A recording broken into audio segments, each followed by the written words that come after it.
Hi, this is Bill, and this is Progpaganda. In our last episode on this channel, our third in a series of episodes about the history and work of the band Roxy Music, we discussed what I would refer to as Roxy Music's middle period of 1973 through 76, specifically the time period between Brian Eno's departure from the band in September of 1973 until Roxy's 1976 tour, following which they went on hiatus for 2 years. In this episode, we'll talk about the band's various projects during the hiatus period and about Roxy's final 3 studio albums recorded between late 1978 and 1982. By the time of Roxy Music's 1976 hiatus, the key members of the band, vocalist Bryan Ferry, guitarist Phil Manzanera, hornman Andy Mackay, and keyboard player Eddie Jobson, were all looking to take an extended break, not only to get a little bit of space from the other members of the band from a personal perspective, but also to pursue various projects that they were interested in where opportunities had arisen over the course of their time with the band. In Eddie Jobson's case, he went to the United States to work for about a year or so with Frank Zappa, in particular appearing on Zappa's great middle 70s live album, Zappa in New York. Following his time with Zappa, Jobson would return to the United Kingdom to begin work on a new project with his friend John Wetton, who he became acquainted with during Roxy Music's 1974-75 tour, when Wetton joined Roxy Music briefly as their live bass player, as well as Bill Bruford. John Wetton and Bill Bruford, of course, had been in King Crimson from 1972 through 1974, and were looking to reestablish themselves with a new progressive rock project.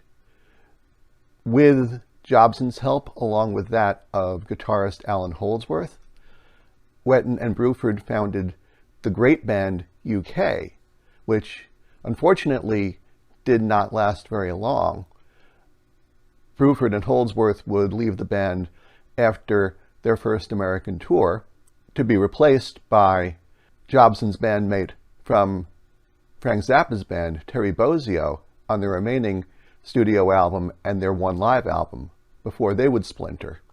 But UK's first album from the spring of 1978 is considered a late period progressive rock masterpiece by most fans. If you're not familiar with it, definitely check it out. Andy Mackay had been given the opportunity to, in early 1976, work on the score of a Thames television miniseries, a 6-episode series called Rock Follies. This gave Mackay the opportunity to work with new musicians, including the terrific singer Julie Covington and the ex-Foghat bass player Tony Stevens. The soundtrack from the first Rock Follies series, the series was so successful that a second series would be made the following year. The soundtrack from the first series was a #1 album in the UK, something that perhaps made Bryan Ferry a little bit jealous. Phil Manzanera embarked on a more experimental path. He would make, in parallel with Roxy Music's 1975 album, Siren, a solo album, Diamond Head, which allowed him to work with a wide array of musicians, including all the members of Roxy Music, plus John Wetton, plus Brian Eno, and perhaps notably, not Bryan Ferry. Also in this time period, and in fact in parallel with the Diamond Head sessions, Manzanera reestablished a group that he had been part of in the early 1970s before joining Roxy Music, called Quiet Sun. They would make an album, Mainstream, that was an unexpected smash hit for Island Records in 1975. These efforts, Mainstream and Diamond Head, would cause Manzanera to continue down this path with some of the same musicians. With assistance from Eno and Quiet Sudden's bass player, Matching Mole bassist Bill McCormick, along with Lloyd Watson and Francis Monkman, late of Curved Air, established a live project, 801, which produced a classic live album from the period. They would also work together on a single studio album, Listen Now, which was critically acclaimed but less successful commercially. Then there was Bryan Ferry. Bryan Ferry, even during Roxy Music's middle 70s heyday, had made several solo albums, predominantly albums of cover versions of songs from American R&B artists. In 1975, prior to the making of Siren, Bryan Ferry met the American fashion model Jerry Hall. Jerry Hall was, at this time, only 19 years old, 11 years younger than Bryan Ferry. But she was already at that time one of the most successful fashion models in the world. Lovely, statuesque, and Ferry was head over heels with her.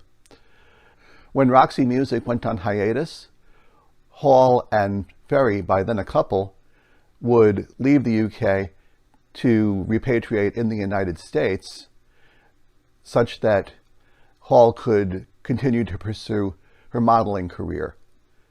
Ferry would, during this time, make one solo album, and without Roxy Music being in evidence at this point, he would record his first album of original material as a solo artist, In Your Mind, released in 1977.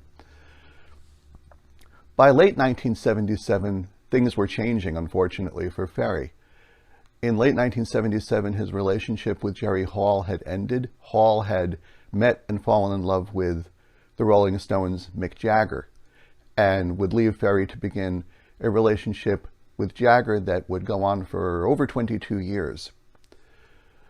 Bryan Ferry, being publicly humiliated in this way, had in some regards become in real life the character that he was portraying in his more romantic songs while in Roxy Music.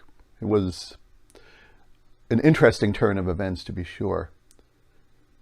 Ferry dealt with it the best way he knew how, by going back to work.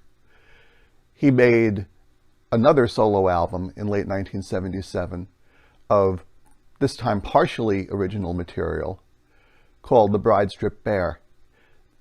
About half of the album was made in Los Angeles, which was new terrain for Ferry, working with LA session musicians in particular.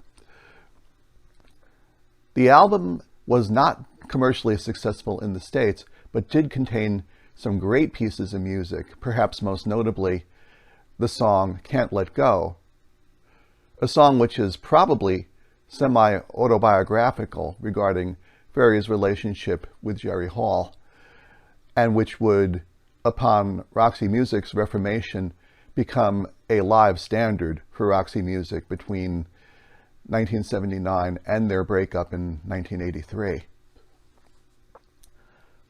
Following the relative failure of The Bride Stripped Bare, however, Ferry felt that his best option was to go back to work with Roxy Music, and he approached Manzanera and Mackay about that option, and they agreed that they would restart the band along with him.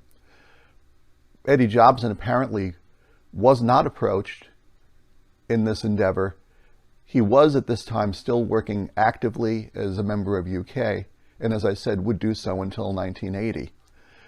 Also, not being an original member of the band and somewhat younger than the others, there may have been other personality considerations that came into the decision not to approach Jobson here.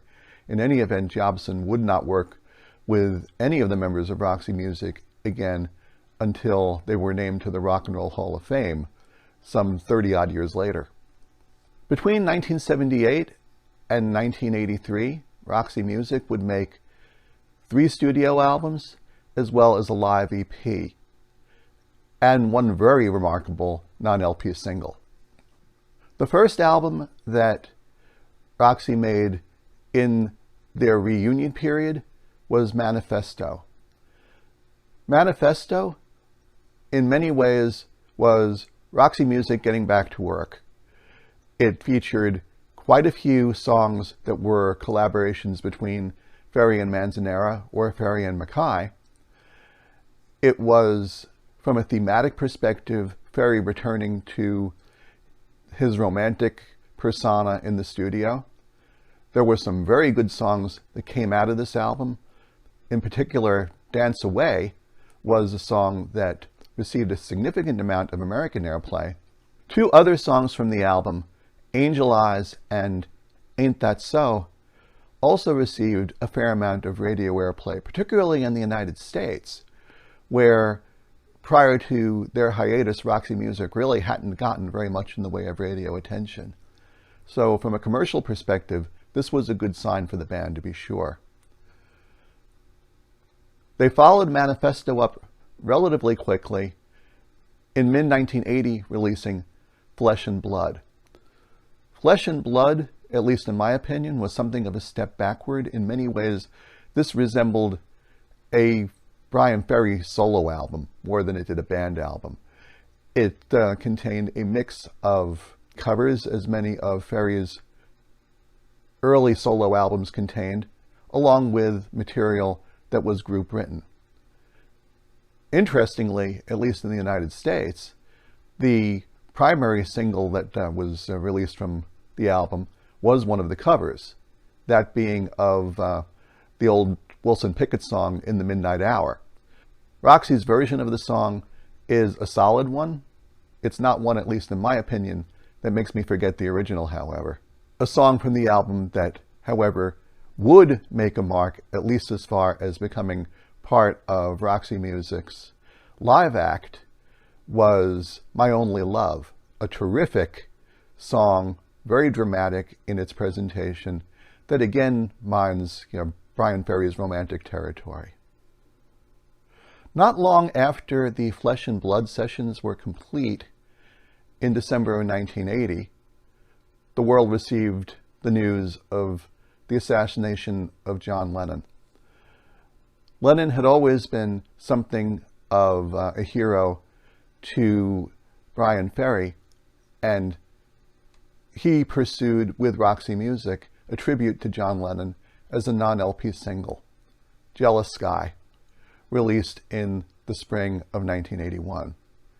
Jealous Sky was a huge hit for Roxy Music in Europe and in the United Kingdom, making #1 in virtually all territories in that part of the world. With Jealous Sky being a huge success, Roxy soldiered on to the studio to make an album which I would consider to be the 3rd masterpiece of their career, that album being, of course, Avalon.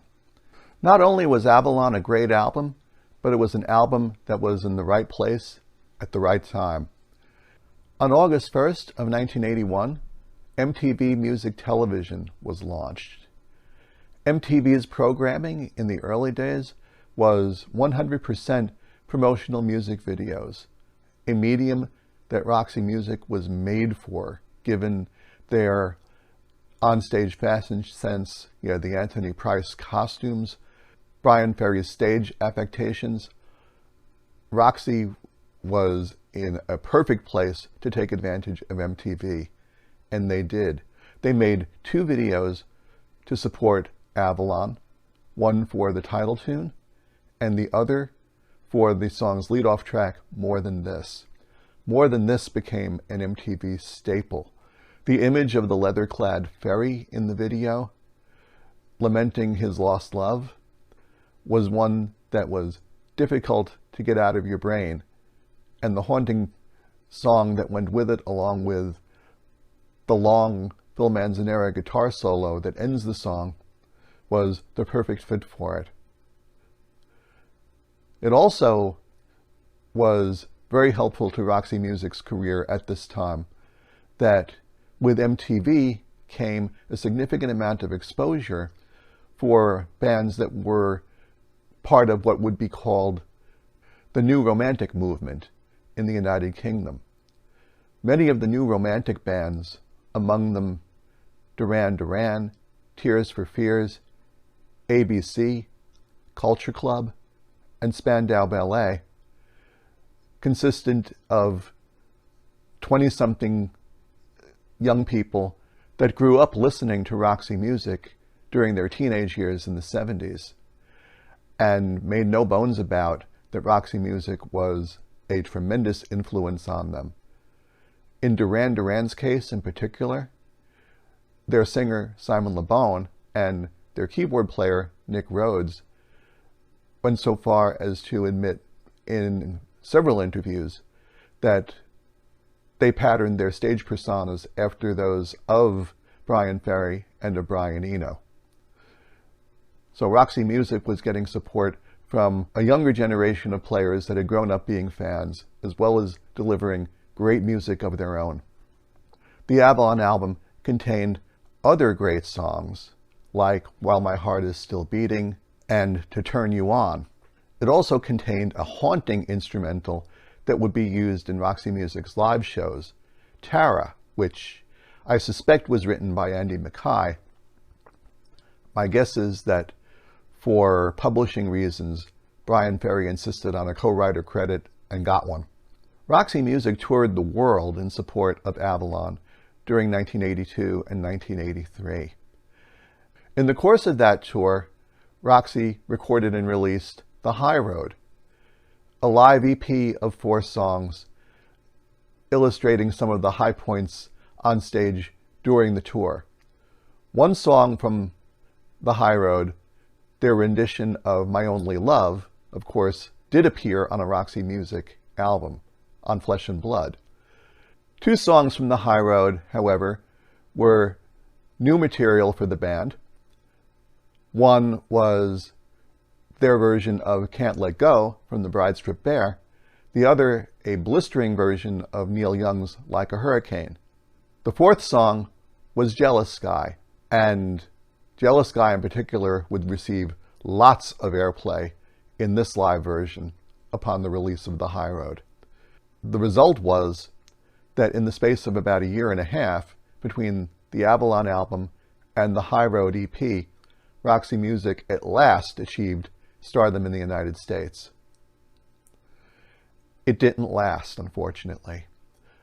By the end of the Avalon High Road tour in May of 1983, Bryan Ferry had apparently decided that the right move for him to leverage this newfound success was to go solo again.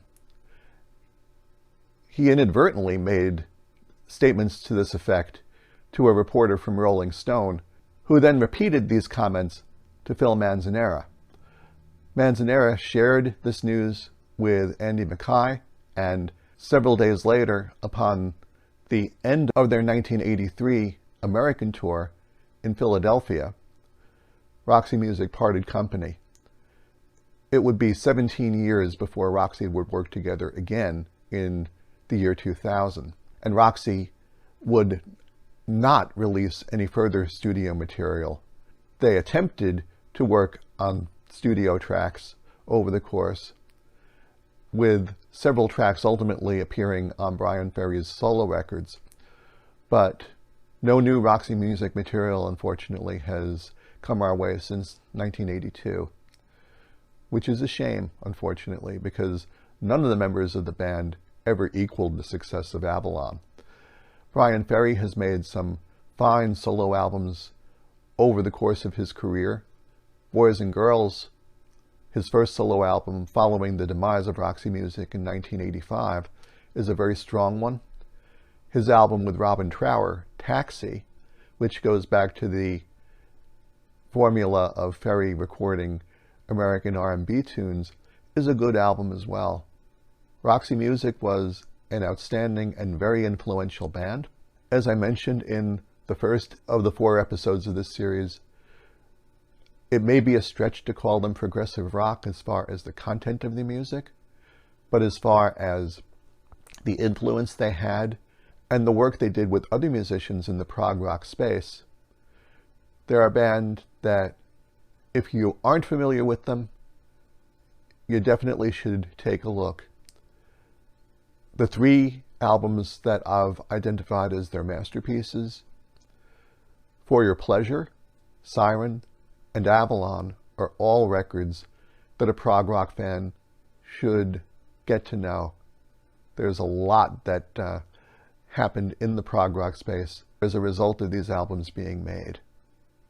Anyway, that's all for now. I hope you've enjoyed my telling of the story of Roxy Music, and I hope that you're enjoying this channel in general.